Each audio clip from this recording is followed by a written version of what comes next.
सहकारी संचालक भास्करराव बांगर, या भागाचे जॉईंट रजिस्ट्रार सन्माननीय शिर्के साहेब आणि उपस्थित व्यासपीठावरील सर्वच मान्यवर, मी प्रथमतः महाराष्ट्रातल्या सहकारी पतसंस्था चळवळीच्या वतीनं या यशवंत नागरी सहकारी पतसंस्थेचे चेअरमन महादेवजी वाघ आणि त्यांच्या सर्व सहकाऱ्यांचं मनापासून अभिनंदन करतो, मनापासून कौतुक करतो।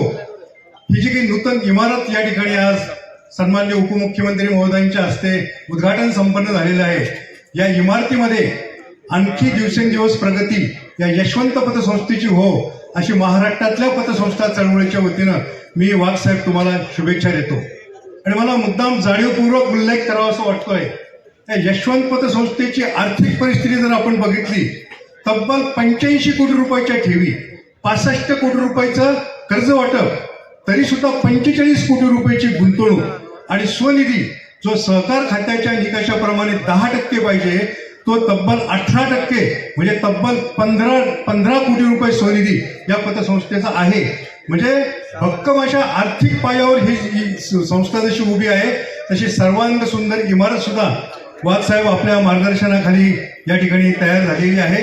आणि मला मुद्दाम दादा उल्लेख करावा असं वाटतो, या जुन्नर, आंबेगाव, नारायणगाव, आळेफाटा या भागातल्या पतसंस्था ज्या आहेत या अतिशय सक्षम आहेत आणि विशेषतः अतुलजी बेंके साहेबांच्या नेतृत्वाखाली या भागातल्या पतसंस्था जी काही आदर्शवत काम करताय, या पतसंस्थांवर आतापर्यंत अनेक संकटे येऊन गेली।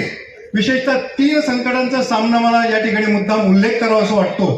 पहिलं संकट आलं होतं कोरोना नंतरचं संकट।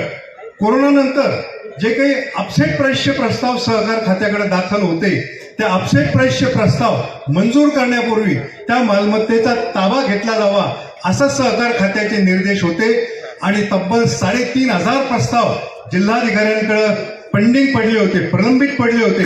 आणि मला आठवतं दादा, पीडीसीसी बँकेच्या निवडणुकीच्या वेळी हा प्रश्न मी तुमच्या समोर मांडला आणि तातडीने निर्णय कसे घेतले जावेत याचं एक आदर्श उदाहरण दादांनी आपल्याला घालून दिलेलं आहे। तातडीनं माझं भाषण संपल्याबरोबर कोऑपरेटिव्ह कमिशनर आणि पुणे जिल्हाधिकारी यांना दादा आपण सर्किट हाऊसवर बोलवलं आणि मी जो मार्ग सांगितला त्याचं परिपत्रक किती दिवसात काढतं असं आयुक्तांना आपण प्रश्न विचारला।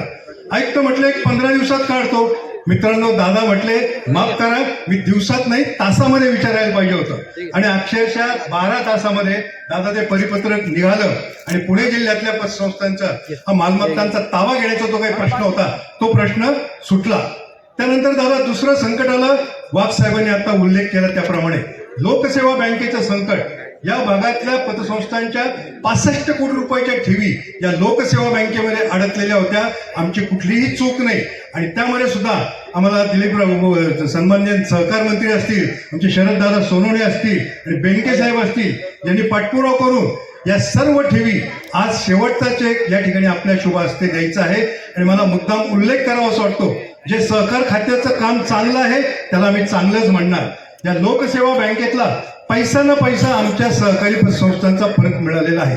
परंतु मंत्री महोदय, सहकार मंत्री विशेषतः मी आपल्या निदर्शनास आणून देऊ इच्छितो की या बँकेवर जेव्हा ठेवीदार पतसंस्थांचं व्यावसायिक मंडळ नेमलं गेलं, विद्याधर हरसकर तिचे अध्यक्ष होते, मी तिचा सदस्य होतो आणि त्या आमच्या प्रयत्नामधून या लोकसेवा बँकेचे सर्व पैसे आम्ही परत मिळवले।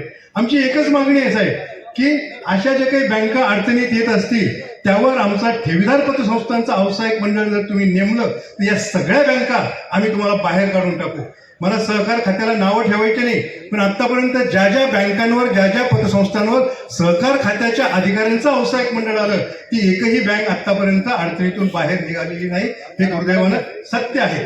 त्यामुळे सहकार खात्याच्या काही अडचणी असतील, त्यांच्याकडे कर्मचारी संख्या कमी असेल हे आम्ही समजू शकतो, पण ह्या जबाबदाऱ्या जर मंत्री महोदय आपण आमच्यावर सोपवल्या, विशेषतः मलकापूर बँकेच्या बाबतीत आम्ही आपल्याला अनेक वेळा भेटतो, तर ही बँक सुद्धा आम्ही अडचणीतून बाहेर काढून टाकू। आणखी एका संकटाचा उल्लेख दादा मी जाणीवपूर्वक करू इच्छितो की महाराष्ट्राला प्रसिद्ध असलेले किरीटचे सोमय्या ते 2 वर्षापूर्वी या भागामध्ये आले आणि त्यांनी जाहीर विधान केलं की पतसंस्थांमध्ये ठेवी ठेवू नका, विशेषतः यशवंत पतसंस्थेमध्ये ठेवी ठेवू नका। अशा प्रकारचं विधान जेव्हा आम्ही केलं, त्या दुसऱ्या दिवशी सकाळी मी किरीट सोमय्यांना भेटलो।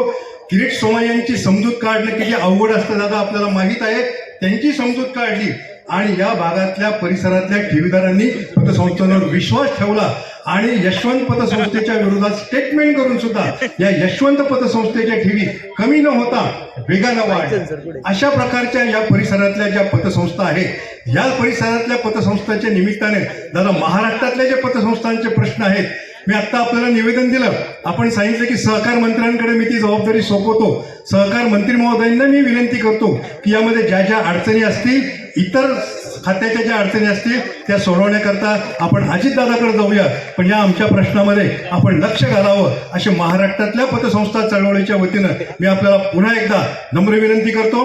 आणि महाराष्ट्रातल्या पतसंस्था चळवळीच्या वतीनं वाघसाहेब आपलं आणि आपल्या सहकाऱ्यांचं मनपूर्वक अभिनंदन करतो. आपल्या संस्थेची आणखी प्रगती होत राहावं. फक्त एक सूचना आपल्याला देऊ इच्छितो.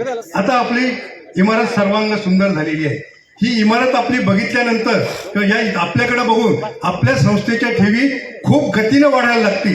कदाचित पुढच्या 1 वर्षात हा 85 कोटीचा आकडा तुम्ही 100 कोटीकडे वाटचाल करता, तो 200 कोटीपर्यंत सुद्धा तुमची वाटचाल नक्की पार पडेल.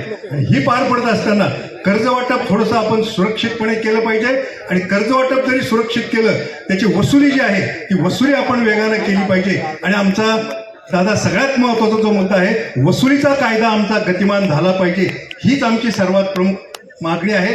एवढी मागणी, बाकीच्या मागण्या मी आपल्या समोर मांडलेल्याच आहे. तर मी आपलं निवेदन पूर्ण करतो. पुन्हा एकदा आपल्याला धन्यवाद.